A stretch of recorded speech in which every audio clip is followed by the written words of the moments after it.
Tata group ने announce किया है कि वो लक्षद्वीप में इन्वेस्टमेंट करने जा रहे हैं 1000 करोड़ की। To build new airport at Minicoy Islands in Lakshadweep, will be deploying fighters there too. So India now moving ahead with plans to develop a new airport at the Minicoy Islands in Lakshadweep. अगर Tata group और अंबानी चाहे ना तो उस जजीरे को खरीद लें।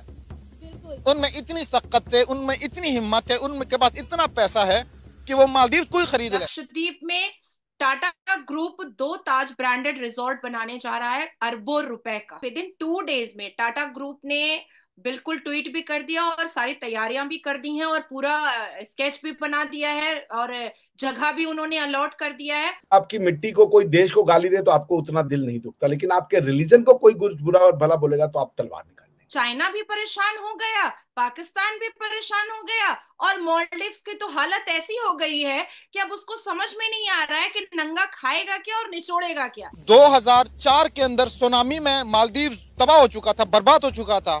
सबसे पहले कौन पहुंचा? इंडिया पहुंच गया। लक्षद्वीप की 90% जनता मुसलमान है। वो कह रहे हैं कि आपके घरों में से बदबू आती है, तो मतलब कि मुस्लिम्स के घर से लक्षद्वीप के जो रहने वाले हैं बदबू आती है। इस तरीके का nonsensical stuff, racist stuff. Israel ने भी एक बड़ी स्टेटमेंट दी है और ओपनली, शायद इसराइल एक ऐसा कंट्री है जिसने ओपनली बोला है कि लक्षद्वीप के मामले में हम इंडिया के साथ खड़े हैं। ना सिर्फ साथ खड़े हैं बल्कि जल्द ही टूरिज्म के हवाले से हम इसराइल के लोगों को कहेंगे कि वो लक्षद्वीप को प्रमोट करें। एक तस्वीर मालदीव के लिए भारी पड़ गई है, जिसकी वजह से वो इतने डर गए जिसने मालदीव की जीडीपी और इसके साथ साथ उनकी पूरी इकोनॉमी को बहुत बड़ा धक्का दे दिया। दोस्तों, इजराइल ने 2 दिन पहले ऐलान कर दिया था जो लक्षद्वीप का पानी को इंसान पानी पी सके ऐसा बना देंगे। इससे भारत का जो भी मदद चाहिए इजराइल करेगा। तो दोस्तों, उसका बाद टाटा ग्रुप ने भी एक बड़ा ऐलान कर दिया। तो दोस्तों, कई अरब डॉलर इन्वेस्ट करके टाटा ग्रुप ने लक्षद्वीप में 2 ताज ब्रांडेड रिजॉर्ट बनाने जा रहा लक्षद्वीप में। तो दोस्तों, इसे पूरा दुनिया हैरान हो गया क्योंकि कुछ दिन पहले से मालदीव पर लक्षद्वीप के लेके बहुत कंट्रोवर्सी हो रहा। इंडिया का बड़ा बड़ा कंपनी ने हाथ भी बढ़ा दिया। तो दोस्तों, इसे पूरा दुनिया हैरान हो गया। सबसे पहले तो पाकिस्तान। दोस्तों, आप लोग को पता है पाकिस्तान 1-2 अरब डॉलर के लिए IMF का पैर पकड़ लेता है क्योंकि इंडिया टाटा ग्रुप ने इंडिया के लिए बहुत अच्छा काम किया। इंडिया का बहुत बड़ा बड़ा कंपनी है, लेकिन टाटा कंपनी में कुछ अलग ही लेवल। दोस्तों, टाटा कंपनी हमेशा भारत सरकार का साथ ही रहा है। जहाँ कहीं नजर डाले सोशल मीडिया पर एक ही खबर, एक ही ट्रेंड गर्दिश कर रहा है, India versus Maldives, Lakshadweep versus Maldives. Maldives को और लक्षद्वीप को लेकर बहुत सारी खबरें जो हैं वो सामने आ रही। समझ नहीं आ रहा कि किस खबर को कवर करें और किस खबर को छोड़ दें, कौन सी खबर जरूरी है और कौन सी खबर गैर जरूरी है। लेकिन अब लक्षद्वीप को लेकर एक बहुत बड़ी खबर सामने आई है। टाटा ग्रुप ने अनाउंस किया है कि वो लक्षद्वीप में इन्वेस्टमेंट करने जा रहे हैं 1000 करोड़ की। इसी पर बात करने के लिए हमारे साथ मौजूद हैं senior journalist sir Shahid Ali Naeem. इनसे बात करते हैं कि सारे मामले पर इनका क्या रद्द अमल है, इनकी क्या राय है। अस्सलाम वालेकुम। वालेकुम अस्सलाम।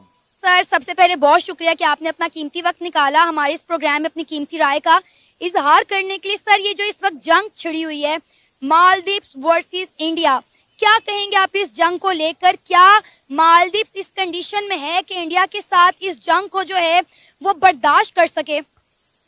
बहुत शुक्रिया, आपने हमें मदऊ किया इस प्रोग्राम में।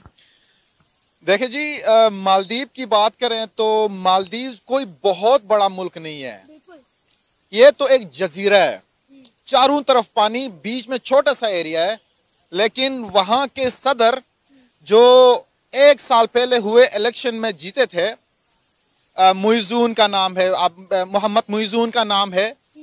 जीतने के बाद लोगों में अपना नाम तो रोशन कर गए, लेकिन हकीकत इसके बरक्स है। अब इसको समझने के लिए माजी में जाना पड़ेगा। 1988 के अंदर कू हुआ तो सबसे पहले हेल्प के लिए मालदीव कौन पहुंचा? इंडिया पहुंचा। इसी तरह 2004 के अंदर सुनामी में मालदीव तबाह हो चुका था, बर्बाद हो चुका था। सबसे पहले कौन पहुंचा? इंडिया पहुंच गया। इसी तरह 2014 के अंदर आग लगने से पानी की किल्लत वहां पे आ गई, वाटर स्कार्सिटी आ गई, तो सबसे पहले वहां कौन पहुंचा? इंडिया पहुंचा। इसी तरह 12 घंटे के अंदर million of tons of water उन्होंने मालदीव में पहुंचा दिया। अगर माजी देखा जाए तो आपका हमेशा सबसे करीबी 600 किलोमीटर भी नहीं है मालदीव इंडिया के दरमियान एरिया, तो वहां पे सबसे पहले आपकी हेल्प को कौन पहुंचा? इंडिया पहुंचा। वो गलत बात है। मोदी जी भाई भारत की एडवर्टीजमेंट का फेस है, भारत के हर एक हिस्से को डेवलप करना उनका काम है, उनको उसी चीज के वोट मिले हुए। तो इस तरीके का ये जो बयान उन्होंने दिया रेसिज्म से भरा हुआ, कोई कह रहा है इजराइल का पिट्ठू है, तो इजराइल जब इसमें आया हमारे साथ तो इजराइल ने ये दिखाया कि मानवता से बड़ा कुछ नहीं होता। दुनिया को मोनोथीज्म सिखाने वाले यहूदी हैं, आपको ये पता है ना? जी जी, दुनिया को मोनोथीज्म की शिक्षा देने वाले यहूदी हैं। उनको कहते हैं 3-4 हजार साल पहले से उन्होंने ये शुरू किया।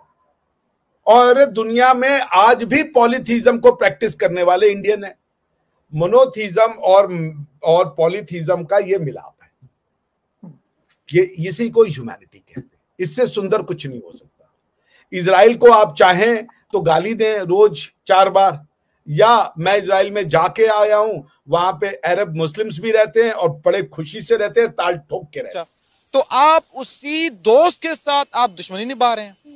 और दूसरी आपकी इकोनॉमी देखें, इकोनॉमी सबसे कम है। खैर हमारी तो मालदीव से बहुत ज्यादा है, इवन हमारा कराची जितना शहर भी नहीं है, वो कराची जितना शहर भी नहीं है, लेकिन वहां पे टूरिज्म एक बड़ा बेहतरीन हब है जिसको लेके मालदीव आज अपना नाम पूरी दुनिया में मनवा रहा है कि भाई देख हमारी टूरिज्म बहुत अच्छी है। लेकिन आप ये भी देखें कि 2023 के अंदर मालदीव ने सिर्फ और सिर्फ टूरिज्म को लेके $500 मिलियन कमाए थे। और आपको पता है कि मालदीव को सबसे ज्यादा टूरिज्म कौन देता है? इंडिया। हर साल 3 लाख से ज्यादा इंडियंस जो हैं वो मालदीव जाते। तो आपको क्या लगता है अब इतना बड़ा ग्रुप इन्वेस्टमेंट करने जा रहा है लक्षद्वीप में, तो लक्षद्वीप का फ्यूचर आप क्या देख रहे हैं? देखें, एक मीम वायरल हुई थी जिसके अंदर अंबानी भगवान के सामने हैं, तो लिखा हुआ था कि भगवान जो चाहिए हमसे ले लें। तो अब मालदीव को चाहिए कि वो एक दफा अपने ताल्लुकात बेहतर करें, इसके उनके लिए बेहतर है। अगर टाटा ग्रुप और अंबानी चाहे ना तो उस जजीरे को खरीद लें। उनमें इतनी सख्त है, उनमें इतनी हिम्मत है, उनके पास इतना पैसा है कि वो मालदीव को ही खरीद ले। यार 2 ग्रुप्स अगर आपको खरीद सकते हैं जो चांद पर जा चुके हैं, कम से कम यार उनके नक्श कदम पर तो चलो, आप दुश्मनी मोल ले बैठे हैं। अब जो है उन वुज़रा को भी मुअत्तल कर दिया गया है मालदीव की जानिब से। इस मसले को कूल डाउन करने की काफ़ी कोशिश की जा रही है, लेकिन जो इंडियंस हैं वो काफ़ी एंग्री हैं, वो काफ़ी एग्रेसिव हैं कि हमारे पीएम को जो है वो टारगेट क्यों किया गया। क्योंकि आपको पता है ये इंडियन एक ऐसी कौम है, जब भी इनके मुल्क के ऊपर या इनके पीएम के ऊपर बात आती है तो ये यकमुश्त हो जाते हैं, इनमें यूनिटी देखने को मिलती है और अभी भी यही हो रहा है। लोग को पता है पाकिस्तान $1-2 अरब के लिए IMF का पैर पकड़ लेता है। मालदीव के लिए बहुत बड़ा झटका है। भारत का अगर ऐसे बड़ा बड़ा कंपनी अगर वो इन्वेस्ट कर दे, इंडियन मालदीव कोई नहीं जाएगा। तो दोस्तों मालदीव तो बर्बाद होने वाला है, मालदीव को कोई नहीं रोक सकता। इंडिया का ऊपर पंगा लेने में मालदीव को बहुत बड़ा झटका लग गया और मालदीव को पता भी चल गया जो भारत क्या चीज़ है। चीन आएगा, बहुत सारे मोटा मोटा पैसा भी देगा मालदीव को, और वही जो बड़ा बड़ा जो भी बड़ा बड़ा जाएगा है मालदीव वगैरह जो भी बड़ा बड़ा जाएगा है वो सारा कब्जा कर लेगा। मालदीव बन जाएगा पाकिस्तान। तो दोस्तों ये होने वाला है। तो दोस्तों वीडियो ही खत्म कर, तो वीडियो अच्छा लगे लाइक कमेंट शेयर सब्सक्राइब कर दीजिए। मिलते हैं नेक्स्ट कोई वीडियो।